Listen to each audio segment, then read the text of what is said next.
Hi everyone. Today we're going to cover yet another one of Magnus's beautiful games, which was played a few days ago in the Norwegian Chess League. I think it's pronounced Eliteseren or something like that. So normally every year Magnus goes there and farms ELO points and wins against lower rated opponents. Just kidding, he barely gets anything for those wins. And he normally goes there just to try, to relax, play chill games, play spooky openings. He's not really taking it seriously. You can see. And his opponent in this game, Frode Elsnes, my man, he was very cooperative. He was also very creative, and as you know, a masterpiece in chess at least requires two artists and two players willing to do the work. So let's go. Magnus had the white pieces and opened A with the move pawn c4, c5, and now g3 by Magnus. Here, Elsnes plays knight f6, which in of its own is actually very, very admirable. For example, there are some lines in the symmetrical English where the play can go g6, bishop g2, bishop g7, knight f3, knight f6, knight c3, knight c6, short castles, a3, a6, rook b1, rook b8, b4 takes takes, b5 takes takes. Like, this is a real position. This thing can happen. But the fact that they just in the second move decided to break the symmetry already shows a lot about the type of player they are. Now bishop d2 and d5. So just striking at the center, very principled, takes takes. And the main move in this position is knight c3, putting more pressure on the knight on d5. You don't want to take because I'll take with the b pawn, both preparing d4 and also having this b line for our queen and rook to attack the queen side. And normally after knight c3, for example, I play knight c7, and this is known as the Rubinstein defense. Not that you have to know anything of this, but normally they try to get these two pawns, and white tries to put pressure from a long distance, especially with this bishop. But yeah, Magnus decided to play something which I have never seen before: d4. He plays d4, takes, and of course you would know that you should not get your queen out of the way so early into the position. But yeah, Magnus is Magnus. He can do whatever he wants, and no one can do anything about it. Now, of course, this knight is hanging. You would want to defend it with e6 and then kick this queen out. But Elsnes thought, okay, why do I play e6? It blocks my bishop. It's not good for my piece activity, right? So I play bishop e6, which is, again, very creative. The idea is essentially to kick this queen, right? Then move the bishop again, and then play e6 to make sure the bishop is outside the pawn chain. Of course, it was perhaps too creative for his own good. So knight f3 by Magnus, knight c6, and now queen to a4. So you're essentially trying to induce back into pushing back and kicking us out, and then go all over to the other side. That's the power of the queen. You go, right? You go all over there, right? The knight now, if it wants to, go to g6, it's to go all over here. And this is already crazy. I mean, the knights are so slow, and this is the perfect illustration. You've sent these knights sort of to an exile on the queen side. There's nothing there. The bishop goes to f5 now, the plan we talked about. Trying to go e6, knight c3, and e5. Yeah, trading queens. There's a lot of tension here. And if the queens are traded, I mean, the endgame is going to be very interesting. But Magnus rightfully decided to play bishop g5, hitting the queen, and now f6 and drops, not now of course, but rook d1. So here the best move, which was evidently not played, was knight d4, jumping into the position. I mean, there were lines with knight takes e5, which is very, very spooky indeed, and the queen essentially is hitting this guy. And there are a lot of complications, but Elsnes decided to just a bit reduce his creative taste, and after the move rook d1, just play queen to e7. Now the bishop drops back. So, you're sort of, this king is a bit bad, right? Because this bishop cannot really easily develop, and the castle cannot be made this way because of the rook. So what do? We play g5. That is a crazy move.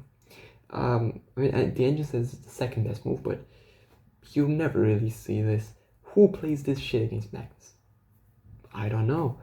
I don't think so. Anyone would have the gall to play this. So Here what Elsnes was looking for was to move queen to h5 and then queen f7, trying to trade everything off. And of course bishop to g6 does not trap the queen because I go to g4. No, sorry, I go to h3. That's it. Yeah.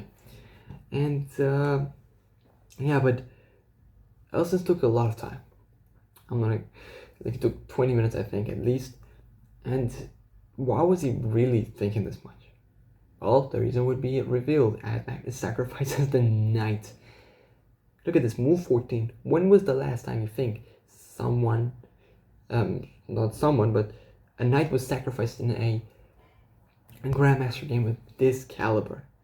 I don't think Elsnes is a Grandmaster, but I mean, this is a very high caliber game, but the knight is sacrificed on move 14. Pawn takes, bishop takes. So, we got the compensation. The king can't castle. There are checks looming all over the place.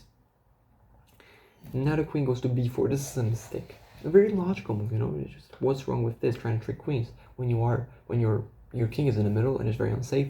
Try to trade queens. I mean, it doesn't matter this position. The engine says, no, this move is not right. You should do this, really. And Magnus plays the only move, bishop to e4, the only move to be better in this position and to exploit the problem. Now, after bishop takes, you cannot take with the knight, right? I mean, the whole point of bishop e4 was avoid a queen trade.